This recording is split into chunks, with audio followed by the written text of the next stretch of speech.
Assalamualaikum warahmatullahi wabarakatuh. Kembali lagi di channel Berita Mistis. Untuk kisah kali ini masih melanjutkan dari kisah yang sebelumnya, sebuah kisah dari tulisannya M. Sidik Tanya Demit.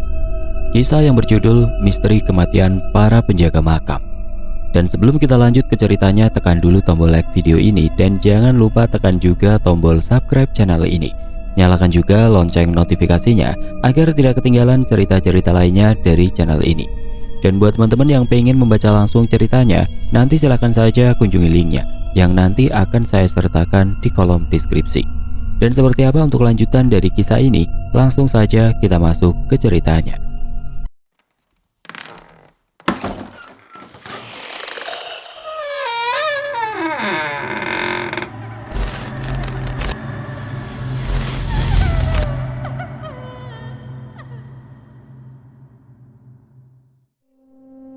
Aku berlari dengan sekuat tenaga. Aku benar-benar ketakutan atas apa yang sedang aku lihat. Di sisi kiri dan kanan yang gelap gulita membuatku semakin ketakutan.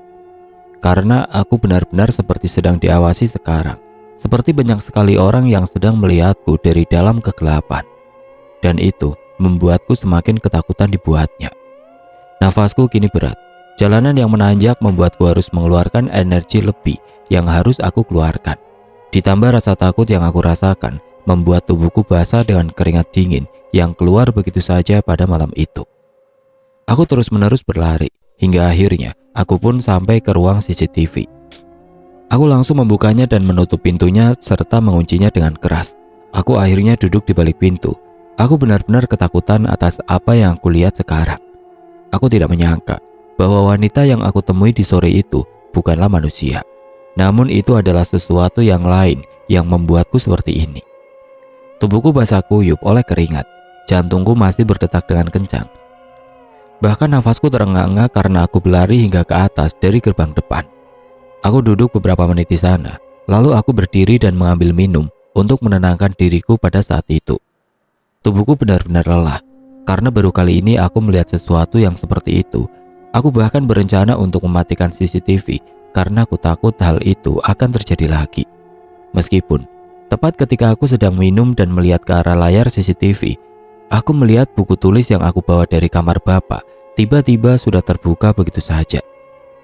Aku ingat betul bahwa aku tidak pernah sekalipun membukanya ketika aku sedang berada di ruangan ini. Namun buku itu tiba-tiba terbuka dan merujuk kepada sebuah coretan gambar dan sebuah tulisan yang memenuhi halaman itu.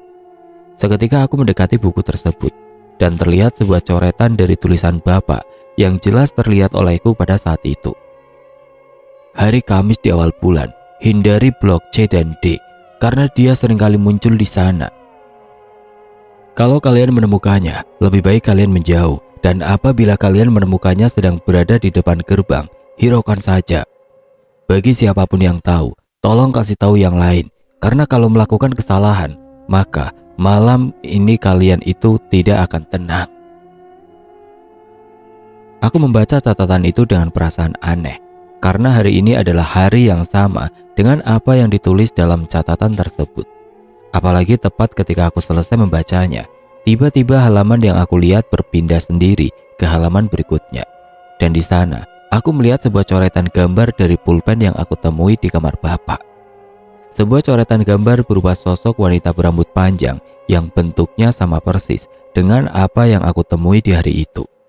Namun ada sesuatu yang membuatku syok, karena ketika aku membaca tulisan di sebelahnya, ingat, hiraukan dia. Kalau kamu sampai berinteraksi dengannya, maka... Belum selesai aku membaca hal tersebut, tiba-tiba tepat di luar ruang CCTV terdengar dengan jelas olehku. Ada sebuah suara yang sedang mengetuk-ngetuk pintu mes yang tertutup rapat itu. Pintu yang menjadi jalan masuk dan keluar satu-satunya yang ada di bangunan tersebut. Sebuah bangunan tanpa jendela yang letaknya persis di depan ruang CCTV ini. Pintu itu diketuk dengan sangat keras, bahkan hingga terdengar jelas hingga ke ruang CCTV. Apalagi tepat beberapa kali ketukan itu terdengar, tiba-tiba aku mendengar sebuah suara yang lain. Sebuah suara yang membuatku merinding ketakutan. Karena aku mendengar sebuah suara wanita. Suara wanita yang merintih seperti meminta tolong kepada orang-orang yang tinggal di dalam mes itu. Buka pintunya. Tolong, keluarkan aku dari pemakaman ini. Aku sudah tidak kuat." Aku yang mendengar suara tersebut tentu saja merasa ketakutan. Bagaimana tidak? Suaranya terdengar sangat lirih, meskipun akhirnya dia seperti sedang tertawa sambil memukul-mukul pintu mes yang ada di sebelah ruangan CCTV ini. Mungkin inilah yang dimaksud oleh Jajang ketika aku bertanya tentang bangunan mes yang tidak berjendela. Sepertinya makhluk ini seringkali muncul dan menakut-nakuti semua pekerja yang ada di dalamnya, sehingga Bapak memutuskan untuk menutup semua jendela yang ada di sana. Dak, dak, dak, dak. Wanita itu terus-menerus mengetuk-ngetuk pintu mes. Dia terus-menerus tertawa dengan suara tertawanya yang kencang dan memegahkan telinga. Aku jujur panik mendengar hal tersebut. Seketika aku berdiri dari depan layar CCTV, mencoba mencari tempat bersembunyi agar aku tidak diketahui olehnya. Aku takut akan suara yang menyeramkan tersebut, apalagi aku yang tadi keluar dan melihat pemakaman yang menyeramkan ketika malam tiba, membuatku semakin ketakutan. Apalagi kini aku sendirian di ruang CCTV ini. Tidak ada tempat bagiku untuk bersembunyi di ruangan ini. Aku hanya bisa duduk di sebuah kasur yang sudah disediakan. Tubuhku kini tertutup oleh selimut dengan tatapanku yang terus menatap ke arah pintu yang tertutup rapat di ujung sana. Tubuhku menggigil. Aku tidak pernah merasakan tubuhku seperti ini sebelumnya. Apalagi bulu kuduku kini berdiri semua, menandakan bahwa apa yang terjadi di luar sana bukanlah sesuatu yang bisa aku cerna dengan akal sehatku yang sekarang. Aku hanya bisa menunggu di tengah-tengah suara ketukan itu yang semakin lama semakin keras. Bahkan, brak, terdengar seperti ada sebuah benda yang dilempar ke arah pintu mes. Sebuah benda yang mirip seperti tempat duduk yang sering kali dipakai oleh Jajang dan Ari ketika sedang mengobrol di depan teras. Suara itu benar-benar keras. Lampu yang menerangi ruangan CCTV ini pun sampai bergetar saking kerasnya suara dari lemparan benda tersebut. Aku semakin ketakutan. Aku hanya bisa duduk dengan kedua tanganku yang kini memegang kedua lututku di atas kasur itu. Suasana benar-benar menyeramkan, meskipun itu hanya sebuah suara dari seorang wanita yang meminta tolong. Dia seperti marah sekarang, karena apa yang dia katakan tidak ditanggapi oleh penghuni mes yang ada di dalamnya. Sepertinya Jajang, Wawan, dan Ari tahu akan hal ini, sehingga mungkin saja mereka kini sama sepertiku, yang sedang ketakutan di ruangan masing-masing akibat suara dari wanita itu. "Tolong, buka gerbangnya. Tolong, tolong." Suara minta tolong dari seorang wanita itu akhirnya berhenti setelah 10 menit mengetuk-ngetuk pintu mes. Suasana di ruang CCTV dan area sekitarnya kembali hening. Suara wanita itu sekarang tidak lagi terdengar. Yang ada hanyalah sebuah keheningan malam yang menyelimuti dengan hawa dinginnya yang menusuk di sekitar pemakaman. Jujur, aku tidak bisa beranjak dari kasur pada saat itu. Tubuhku masih bergetar hebat. Mungkin ini adalah pengalaman pertamaku bekerja di pemakaman. Dengan sesuatu yang seperti ini, yang mungkin saja akan aku temui di setiap malamnya. Tubuhku menggigil, bahkan aku mengertakkan gigiku saking dinginnya. Aku ingin memastikan bahwa wanita itu benar-benar menghilang. Aku tahu, semua makhluk yang bukan manusia seperti hantu, dedemit, pocong, kuntilanak, dan makhluk sejenisnya, mereka bisa menembus tembok, dan mereka mungkin bisa saja muncul di ruangan ini apabila mereka tahu bahwa ada aku di ruangan CCTV ini. Butuh waktu 10 menit hingga aku bisa memastikan bahwa semuanya aman. Aku menoleh sedikit ke arah jam dinding yang ada di ruangan itu, dan tidak terasa bahwa waktu kini sudah berada di jam setengah 12 malam. Aku akhirnya turun secara perlahan dari atas kasur. Aku menurunkan kakiku secara perlahan agar aku tidak terlalu banyak mengeluarkan suara. Kaki kanan aku turunkan, lalu dilanjutkan dengan kaki kiri di sebelah kiri. Dengan kedua mataku yang terus-menerus memandangi pintu ruang CCTV yang terkunci pada saat itu. Suara decit kayu pun terdengar pelan. Aku yang pada saat itu ingin mengangkat tubuhku agar bisa berdiri, tiba-tiba terdiam dengan sedikit panik. Suasana yang hening seperti ini bisa membuat suara sekecil apapun menjadi terdengar, bahkan hingga keluar. Sehingga aku langsung memastikan bahwa hal itu tidak menjadi sesuatu hal yang membuat aku bisa ketakutan seperti tadi. Aku seketika berjalan pelan, mendekati pintu yang tertutup rapat di ujung sana. Hawa yang aku rasakan di ruangan CCTV itu mendadak begitu dingin. Mungkin karena ini adalah malam pertamaku yang tidak terbiasa terjaga di tengah para mayat yang sedang terbaring di sekelilingku pada saat itu. Aku melangkahkan kakiku secara hati-hati. Ruangan 2 kali 3 meter itu terasa sangat besar sekarang. Bahkan langkah kakiku yang pelan itu seperti tidak bisa membuatku sampai ke arah pintu yang ada di ujung ruangan. Rasa penasaran kini muncul. Bahkan rasa penasaran itu seketika menutup semua rasa takut yang aku rasakan ketika wanita itu datang dan mengetuk-ngetuk pintu mes dengan suaranya yang menakutkan. Aku yang baru sampai di dekat pintu seketika langsung menempelkan salah satu telingaku, mencoba mendengarkan kembali apa yang ada di luar sana. Aku benar-benar memastikan bahwa wanita itu pergi dari sana, sehingga aku bisa kembali berjaga hingga pagi tiba tanpa ada ketakutan yang menemaniku sepanjang malam. Suara yang aku dengar kini terasa hening. Aku tidak bisa mendengar apapun selain suara jangkrik dan kodok yang kini menemani malam. Rasanya aku seperti belum cukup bukti untuk memastikan bahwa wanita itu sudah menghilang. Aku kembali berdiri dan berjalan lagi ke arah layar CCTV yang masih menyala di sana. Kali ini aku mempercepat langkahku dan aku duduk di dekat layar tersebut dengan seksama. Aku yang sedikit takut melihat coretan tulisan bapak yang menggambarkan tentang wanita itu membuatku menutup buku yang tersimpan di meja CCTV itu. Aku mencoba menyimpannya di sebelah tombol CCTV dan fokus menatap layar CCTV agar aku memastikan bahwa wanita itu tidak ada lagi. Rasa takutku kembali muncul ketika layar yang sedang aku lihat adalah pemakaman di Blok D. Pemakaman yang menjadi awal pertemuanku dengan wanita itu ketika sore tadi. Apakah wanita itu adalah hantu dari wanita yang dikubur di sana? Aku penasaran. Rasa takut dan penasaran kini berkecamuk dalam diriku. Pemakaman di Blok D yang sedikit membuat suasana malam semakin menyeramkan. Apalagi di sebelahnya merupakan rumput ilalang dan juga rumput-rumput liar yang belum dibersihkan, membuat suasananya semakin menyeramkan. Aku awalnya ingin melihat kembali makam itu. Makam dengan sebuah ukiran bunga yang ada di atasnya. Tempat aku bertemu dengannya tadi sore sebelum akhirnya dirinya menjadi seperti ini ketika malam. Namun CCTV tampaknya tidak bisa melihat makam itu dari dekat. Aku beberapa kali memencet tombol agar aku bisa menggerakkan CCTV-nya, namun tetap saja makam tersebut tidak terlihat. Aku kembali menekan tombol untuk mengganti layar, dan tentu saja ketika layar itu memperlihatkan kamar mayat, aku langsung memindahkannya karena aku takut dengan 2 mayat yang masih tergeletak di ruang mayat itu.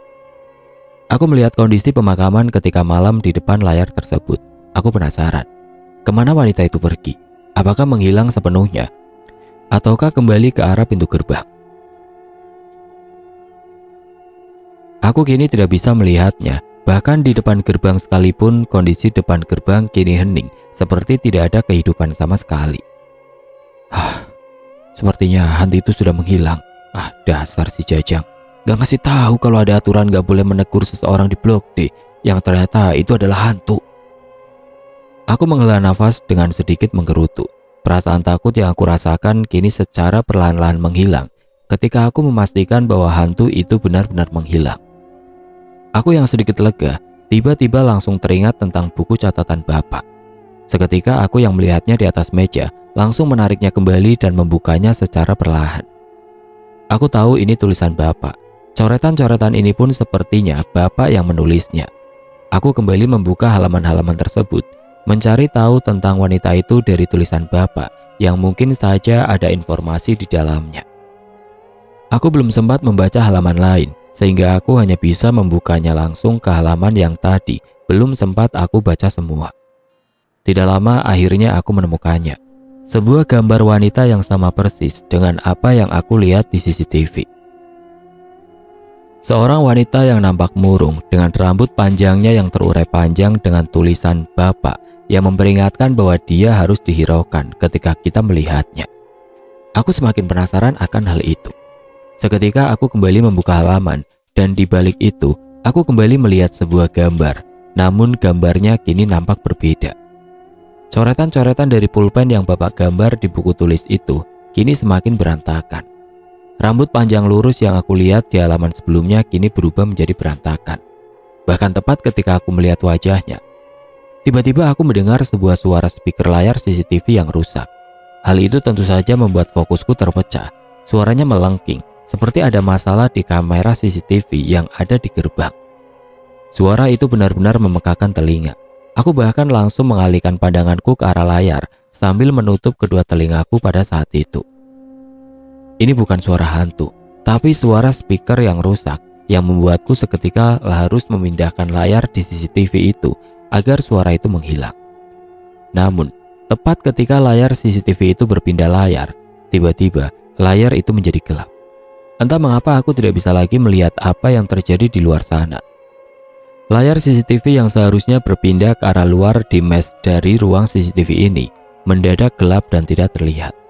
Tentu saja hal itu membuatku kebingungan, karena ketika tadi aku mengecek layar CCTV tersebut, sebelum wanita itu muncul, layarnya masih normal dan aku masih bisa melihat kondisi di luar pada malam itu. Apakah kamera CCTV-nya kebanting sesuatu ketika wanita itu muncul ya? Aku seketika mengangkat tanganku dan mengusap wajahku pada saat itu. Namun baru saja beberapa detik aku bergumam seperti itu, tiba-tiba, "Tolong, tolong." Aku mendengar suara itu lagi. Suara wanita yang kembali terdengar setelah sebelumnya mengetuk-ngetuk pintu mesh dari luar. Tentu saja hal itu kini membuatku kembali panik. Layar CCTV yang gelap membuatku ketakutan karena aku takut bahwa wanita itu kini ada di ruangan ini. Seketika aku langsung berbalik dan memalingkan wajahku ke arah belakang. Ruangan CCTV yang sebesar kamar kos membuatku bisa melihat semuanya. Apalagi sinar lampu yang terang membuatku memastikan bahwa wanita itu tidak ada di ruangan ini. Tolong bukakan pintu gerbang. Aku sudah tidak kuat." Suara itu kembali terdengar. Bahkan kali ini terdengar lebih keras. Aku tidak bisa memastikan di mana wanita itu berada. Karena kini layar CCTV itu tiba-tiba. Astaga, aku tidak bisa bergerak. Tubuhku mendadak beku dan tidak bisa digerakkan. Jantungku yang awalnya tenang kini berdetak dengan kencang. Bahkan nafasku kini terasa berat atas apa yang terjadi. Bagaimana tidak, rupanya layar CCTV itu bukan rusak, melainkan ada sesuatu yang menutupi di CCTV itu sehingga tidak terlihat di layar. Sesuatu yang menakutkan yang kini mulai mundur secara perlahan-lahan dan memperlihatkan wajahnya dari dekat di layar CCTV tersebut. Tentu saja hal itu membuatku syok. Layar CCTV yang ada di depanku kini memperlihatkan sebuah wajah yang menyeramkan. Wajah dari seorang wanita yang meminta tolong dari luar dengan rambut panjangnya yang terurai, dengan darah yang keluar dari kedua matanya. Matanya seperti berdarah, seperti tertusuk oleh benda tajam yang mengakibatkan kedua matanya seperti itu. Hal itu tentu saja membuatku ngeri, apalagi layar sebesar itu memperlihatkan wajahnya yang menyeramkan yang kini menyeringai di depan CCTV yang letaknya tepat di depan ruangan ini. Apalagi ketika sadar bahwa aku kini sedang menatap wajahnya di layar CCTV, tiba-tiba mulutnya terbuka secara perlahan, dengan darah yang mengucur pelan dari mulutnya pada saat itu. Pantas saja, aku ketuk-ketuk di ruangan sebelah tidak ada yang menjawab. Ternyata orangnya di ruangan ini. Wanita itu tertawa. Dia seperti tertawa tepat di depan CCTV yang berada di luar. Tentu saja membuatku yang sedang sendirian di dalam ruangan itu tidak bisa berbuat apa-apa. Apalagi ketika wanita itu tertawa dengan tawanya yang menyeramkan. Tiba-tiba, dak, dak, dak, buka pintunya. Aku yang sedang duduk di depan layar CCTV seketika kaget. Bahkan saking kagetnya, aku langsung terjatuh dari kursi. Tubuhku ambruk. Rasa takut yang mendalam atas apa yang terjadi membuatku tidak sadarkan diri pada malam itu. Aku benar-benar terjatuh dan pingsan begitu saja di sana. Apalagi buku coretan bapak yang belum sempat aku baca, seketika langsung terlempar ketika aku terjatuh. Dan entah bagaimana ceritanya, buku itu langsung menutupi wajahku, yang kini tidak sadarkan diri di sana. Buku yang terbuka itu memperlihatkan sedikit gambar bapak yang belum aku lihat sepenuhnya sebelum aku tidak sadarkan diri. Sebuah gambar dari wanita yang menyeringai dengan kedua matanya yang berdarah, seperti apa yang tadi aku lihat. Lalu di sebelahnya ada sebuah coretan kecil dari bapak, yang dituliskan bahwa wanita itu adalah hantu wanita buta yang seringkali muncul dan meminta tolong agar jasadnya dipindahkan dari pemakaman ini. Karena sesuatu yang gelap yang membuat kematiannya tidak tenang di tempat ini. Aku yang tidak sadarkan diri secara tiba-tiba merasakan ada sesuatu yang jatuh ke arahku. Sesuatu seperti tanah yang secara perlahan-lahan menutupi tubuhku. Seperti ada seseorang yang melemparkan tanah-tanah itu dari atas. Namun siapa dia? Karena aku pada saat ini sedang berada di ruang CCTV yang tidak mungkin ada tanah di ruangan ini. Tanah yang dilemparkan kepada tubuhku semakin lama semakin banyak. Aku yang pada saat itu masih terpejam, seperti tidak ingin membuka mataku atas apa yang aku rasakan setelah melihat hantu wanita itu. Aku hanya bisa pasrah, mencoba menahan diri agar tidak bisa membuka mata, agar orang yang melemparkan tanah itu bisa segera pergi ketika melihat aku tidak bereaksi atas apa yang dia lakukan. Namun bukannya berhenti, tanah yang dilemparkan padaku dari atas semakin lama semakin banyak. Bahkan kakiku kini sebagian sudah tertimbun oleh tanah yang dilemparkan dari atas. Ada apa ini? Apakah aku akan dikubur? Gumamku dengan mata yang terpejam. Aku masih belum bisa membuka mata. Rasa takutku masih aku rasakan ketika aku merasakan hal tersebut. Hingga tepat ketika tanah-tanah itu dilemparkan tepat ke arah wajahku. Seketika tanah-tanah itu masuk ke arah hidung. Membuatku susah sekali untuk bernafas. Aku mencoba sekuat tenaga dengan mata yang terpejam. Namun rasanya sulit dengan kondisi terlentang seperti ini. Akhirnya secara perlahan-lahan aku membuka mata. Aku takut bahwa yang melemparkan tanah-tanah itu adalah hantu wanita buta yang kini ada di ruang CCTV bersamaku pada saat itu. Namun tepat ketika kedua mataku terbuka. Astaga! Terlihat sebuah tangan melayang dari atas tanah. Dia menggenggam tanah dari atas dan melemparkannya kepadaku. Benar-benar sesuatu yang di luar dugaan. Ruang CCTV yang seharusnya aku lihat kini berubah menjadi langit dengan bintang dan bulan yang aku lihat dari salah satu lubang pemakaman yang menjadi tempatku terbaring pada saat ini. Kenapa aku ada di dalam makam yang tadi digali Ari? Sontak aku pun panik. Tubuhku yang terlentang seketika terangkat sehingga aku duduk di dalam sana. Sebuah lubang 2x1 meter di mana di sana adalah rumah terakhir bagi para manusia yang hidup dan menjadi sebuah jembatan bagi mereka yang pergi ke alam lain setelah dirinya meninggal. Sebuah makam milik dari dua mayat yang masih tersimpan di kamar mayat, dan entah mengapa aku tiba-tiba terbangun di salah satu makamnya yang masih kosong. Seketika aku panik. Aku berusaha untuk keluar dari makam ini. Apalagi ketika aku melihat ke atas, aku masih melihat tangan itu yang masih melemparkan tanah ke arahku. Sebuah tangan yang pucat layaknya mayat, namun terputus, sehingga aku bisa jelas melihat urat-uratnya dan tulang yang menonjol keluar di tengah-tengah bulan purnama yang terang di atasku. Namun tangan itu seketika berhenti. Tepat ketika melihatku bangun, dia seperti menghindar dariku dan terbang melewatiku yang masih duduk di dalam sana. Di tengah-tengah rasa ketakutanku, aku tidak bisa memalingkan pandanganku ketika aku melihat tangan itu. Namun tepat ketika aku mengikutinya ke arah kiri, tiba-tiba tanganku secara tidak sengaja menyentuh sesuatu. Sepertinya ada orang lain yang terbaring bersamaku pada saat ini. Aku secara perlahan menoleh ke arah kiri, dan betapa terkejutnya aku ketika aku melihat sebuah mayat yang terbujur kaku di sana. Posisinya dimiringkan ke kiri, layaknya mayat yang akan dimakamkan. Jujur, tubuhku mendadak kaku ketika aku melihat hal tersebut.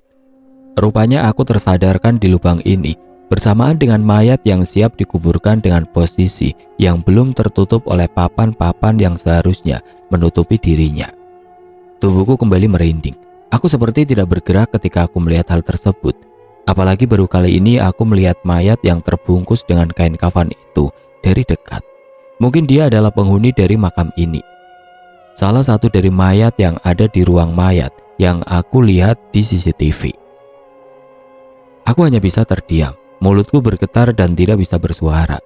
Aku tidak bisa berteriak ketika aku berada di dalam sana. Aku hanya bisa memandangnya dengan perasaan takut. Apalagi tepat ketika aku menatapnya selama beberapa menit. Tiba-tiba, mayat yang terbujur kaku itu tiba-tiba bergerak. Tubuhnya yang kaku seperti dipaksakan untuk bergerak, sehingga aku bisa dengan jelas mendengar suara tulang-tulang yang saling beradu di sana. Mayat yang awalnya miring ke kiri, tiba-tiba berbalik ke arahku secara perlahan. Seperti ada sesuatu yang menggerakkannya sehingga dia memaksakan tubuhnya kepadaku. Sebuah pemandangan yang benar-benar menyeramkan. Apalagi jarak antara aku dan dia sangat-sangat dekat. Kita berdua berada di dalam lubang 1 kali 2 meter yang saling berdempetan satu sama lain. Aku benar-benar panik. Aku berusaha mengangkat salah satu tanganku yang menyentuh kain kafan itu di dalam makam yang sempit tersebut. Tubuhku bergetar hebat. Bahkan keringat dingin pun muncul dari seluruh tubuh. Mayat itu menggeliat-geliat tepat di depanku. Sepertinya aku adalah tamu yang tidak diundang di sini. Karena ini adalah makamnya, sebuah makam yang dipersiapkan untuknya sebagai rumah terakhir baginya. Namun dia merasa tidak rela ada orang lain dan terbaring di makam yang sama dengannya. Sehingga dia bergerak dan mencoba untuk mengusirku karena aku menempati makam yang tidak seharusnya. Raut wajahku kini benar-benar pucat.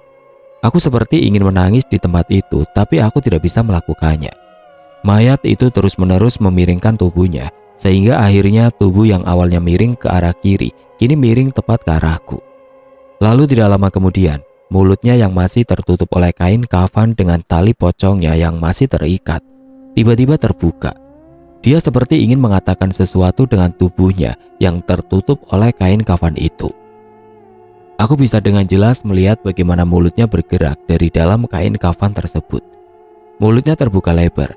Dia seperti berusaha keluar dari kain kafan yang menutupi dirinya. Namun, tampaknya tidak bisa dia lakukan karena tubuhnya terikat oleh tali pocong yang mengikatnya. "Tolong!" Mayat itu seperti berusaha mencoba berbicara kepadaku. Bahkan tubuhnya yang menggeliat semakin lama semakin kuat. Dia seperti mengusirku agar aku pergi dari sini. Tubuhku yang masih kaku aku coba gerakan sebisa mungkin. Di dalam hatiku aku bergumam, kenapa aku mendapatkan pengalaman seperti ini di malam pertamaku? Ayolah, bergeraklah. Aku takut dengan mayat itu. Aku takut. Aku terus-terusan bergumam hingga akhirnya tepat ketika mayat yang dibungkus kain kafan ingin mendekatiku. "Ah!" Aku tiba-tiba berteriak. Bersamaan dengan tubuhku yang kembali bisa digerakkan, aku benar-benar ketakutan akan hal tersebut. Sehingga aku langsung berdiri dan naik ke atas dengan tubuhku yang kini kotor akibat tanah makam yang mengotori tubuhku pada saat itu. Aku langsung berlari. Aku benar-benar ketakutan atas apa yang aku lihat. Semuanya seperti tidak masuk akal bagiku. Hantu wanita buta, tangan yang melayang, tubuhku yang tiba-tiba berpindah tempat, juga mayat yang tiba-tiba muncul di sebelahku. Semuanya benar-benar tidak bisa aku cerna oleh akal sehatku sekarang. Aku takut, benar-benar ketakutan. Aku berlari tunggang langgang meninggalkan blok C, tepat di mana 2 makam kosong itu berada. Aku harus kembali ke ruang CCTV atau ke mes untuk bersembunyi. Aku tidak bisa apabila aku harus bertemu dengan mereka seperti ini setiap malam. Pemakaman Bukit Indah yang seharusnya indah untuk dilihat, kini mendadak menyeramkan ketika malam. Pemakaman tersebut terlihat sangat gelap. Apalagi aku pada saat ini tidak bisa memakai senter karena senter dan peralatanku ada di dalam ruang CCTV. Blep. Di tengah-tengah ketakutanku, kakiku tersandung salah satu batu nisan yang ada di sana. Aku bahkan sampai terjatuh dan terguling di jalan akibat hal tersebut. Aku mengernyit kesakitan. Kakiku sepertinya luka dan berdarah akibat menyentuh jalan. Aku hanya bisa menahan rasa sakit ini dan berusaha bangkit kembali setelah aku terjatuh. Meskipun tepat ketika aku bangun, aku kembali melihat sesuatu yang menakutkan yang menjadi awal dari ketakutanku pada malam ini. Sesosok hantu wanita yang buta yang kini memperlihatkan wajahnya dengan jelas di dekatku ketika aku berusaha bangun. Dia jongkok dengan bajunya yang putih dan rambutnya yang terurai panjang hingga menyentuh tanah. Dia menatapku dari dekat dengan kedua matanya yang menghilang dan hanya ada sebuah titik hitam di kedua matanya. Namun di antara titik hitam itu, keluar sebuah darah segar berwarna merah kehitam-hitaman yang mengucur dari kedua matanya. Tentu saja hal itu membuatku secara tidak langsung melihatnya dari dekat, bukan dari layar CCTV yang tadi aku lihat. Dia hanya menatapku, lalu kemudian dia memiringkan kepalanya. Terlihat rambut panjangnya kini terurai dan menutup sebagian wajahnya yang menyeramkan itu. Apalagi dia secara perlahan mengangkat tangannya seperti ingin memegangku pada saat itu. Hal itu tentu saja membuatku mundur. Aku mencoba menggerakkan badanku agar bisa menjauhi wanita itu. Lalu tidak lama, Aku berbalik dan berdiri meninggalkan wanita itu di sana. Rupanya, aku secara tidak sadar masuk ke blok D, tempat di mana wanita itu berada. Rasa takutku yang begitu dalam membuatku tidak bisa menentukan arah ketika aku berlari. Kenapa di pemakaman ini begitu menyeramkan? Apakah semua pemakaman seperti ini? Aku hanya bisa menggelengkan kepalaku sambil berlari ke arah mes dan ruang CCTV yang ada di tengah-tengah pemakaman. Suasana pemakaman yang gelap membuatku hanya bisa berlari dengan patokan sebuah titik kecil di ujung sana, yang merupakan lampu penerangan dari ruang CCTV dan mes yang aku tuju. Aku takut. Aku segera ingin sampai ke ruang CCTV dan menguncinya dari dalam. Aku sudah tidak peduli lagi dengan apa yang ada di luar sana. Lebih baik aku tidur dan kembali bangun di pagi hari daripada aku harus ketakutan seperti ini. Makam di malam hari secara perlahan berubah, seperti banyak sekali mata merah yang menyala dan mengawasiku sekarang dari dalam kegelapan. Bahkan di salah satu titik cahaya di blok B, tepatnya di salah satu makam yang terang oleh lampu solar panel yang ada di atasnya, aku bisa dengan jelas melihat ada seseorang yang berdiri begitu saja di bawah lampu yang sedang meneranginya. Dia hanya terdiam dan tidak melakukan apa-apa. Dia hanya menatapku dari kejauhan yang kini sedang berlari ke arah ruang CCTV dan mes sendirian di tengah malam. Aku baru merasakan pengalaman ini, pengalaman yang mengerikan, dan mungkin saja hal ini yang diucapkan oleh bapak kepada ibu ketika dia pulang ke rumah. Perasaan dirinya yang ketakutan juga dibayangi oleh mereka yang tinggal di tempat ini, membuat dirinya selalu mengeluh ketika di awal-awal bekerja di tempat ini. Tinggal beberapa langkah lagi aku sampai di ruang CCTV. Aku semakin mempercepat langkah kakiku sekarang. Nafasku yang terengah-engah tidak aku pedulikan. Aku ingin segera sampai di sana karena aku ketakutan. Namun aku sadar akan sesuatu. Tepatnya ketika aku membuka ruang CCTV itu. Ruangan itu rupanya terkunci dari dalam. Seperti yang dikatakan oleh Jajang, ketika ruangan itu dikunci dari dalam, tidak ada siapapun yang bisa membukanya dari luar. Dan hal itu kini terjadi kepadaku. Aku lemas sekarang. Aku tidak bisa menyembunyikan diriku di tengah-tengah pemakaman yang menyeramkan ini. Hanya ini satu-satunya tempat bagiku untuk bersembunyi. Aku tidak bisa mencari tempat lain kecuali. Aku seketika berbalik dan melihat mes yang tertutup rapat di dekatku. Dengan kondisi panik, aku langsung berlari ke arah mes itu dan mengetuk pintu yang ada di depanku. Hanya ini yang bisa aku lakukan sekarang. Aku harus bisa segera masuk ke dalam sana, karena kalau tidak, aku harus siap semalaman suntuk di luar hingga pagi tiba. Di tengah para mayat juga para hantu yang muncul di hadapanku sepanjang malam. "Buka pintunya, Ari, Jajang, Wawan. Tolong buka pintunya, aku ingin masuk. Aku dikejar-kejar oleh hantu wanita." Aku mengetuk pintu tersebut. Namun sepertinya tidak ada jawaban dari dalam sana. Entah memang mereka tidur atau sengaja tidak menghiraukan aku yang sedang mengetuk pintu pada saat itu. Aku yang panik tiba-tiba langsung memukul pintu itu, menendangnya beberapa kali, bahkan melemparkan kursi kecil di depan mes agar mereka bisa membukanya. Aku berteriak-teriak mencoba untuk membangunkan mereka agar mereka bisa membiarkan aku masuk. Aku sudah pasrah. Aku sudah tidak tahu apa yang harus aku lakukan. Aku ingin menyerah dan ingin pulang. Tapi apabila aku meninggalkan tempat ini, aku sudah mencoreng kepercayaan ibu sebagai pengganti bapak di tempat ini. Aku beberapa kali menoleh ke arah kiri dan kanan. Pemakaman yang gelap itu semakin lama semakin menyeramkan. Bahkan, Tolong keluarkan aku dari..." Aku semakin panik. Aku memukul-mukul pintu itu semakin keras. Suara dari wanita itu kini terdengar lagi. Suara dari hantu wanita buta yang mengikutiku dari tadi. Aku terus-menerus memukul-mukul pintu mes karena aku tidak bisa kembali ke ruang CCTV. Hingga tepat ketika memukulnya yang keempat kalinya, tiba-tiba aku mendengar suara seseorang yang membukakan pintu untukku. Lalu tidak lama kemudian sebuah tangan tiba-tiba muncul dan menarikku untuk ke dalam sana sebelum akhirnya plak, pintu itu tertutup rapat kembali dan seseorang yang menarikku lalu menguncinya kembali dari dalam. Nafasku terengah-engah. Aku hanya bisa duduk di dalam sambil menyandarkan tubuhku ke dinding. Ada sebuah perasaan lega ketika aku masuk ke dalam mes ini. Rasa takutku yang memuncak kini mulai mereda secara perlahan-lahan. Dan terlihat ada beberapa orang yang berdiri menatapku pada saat itu. Ari, Jajang, bahkan Wawan kini terlihat sedang berdiri dan menatapku yang sedang ketakutan di dekat pintu mes. Apakah kamu nggak ngasih tahu si Ijal kalau wanita Blok D nggak boleh diganggu? Wawan yang berdiri di dekat pintu kamarnya terlihat sangat marah kepada Jajang pada saat itu. Jajang pun yang mungkin mengetahui tentang kejadian ini hanya bisa meminta maaf kepada dirinya. Dia mengangkat tangannya ke arah Wawan dan memberikan gestur seperti meminta maaf kepadanya pada saat itu. Sedangkan Ari, dia berlari ke arah dapur membawa satu gelas air hangat dan memberikannya kepadaku untuk aku minum. Sudah, Jajang mungkin lupa Wan.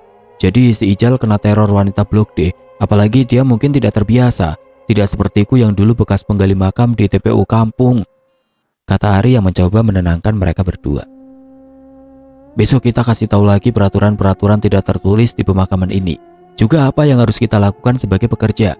Seperti halnya kalian berdua yang mendapatkan hal yang sama ketika kalian berdua masuk dan diberitahu oleh Pak Asep dulu. Ari yang mencoba menenangkan Jajang dan Wawan akhirnya menoleh kepadaku.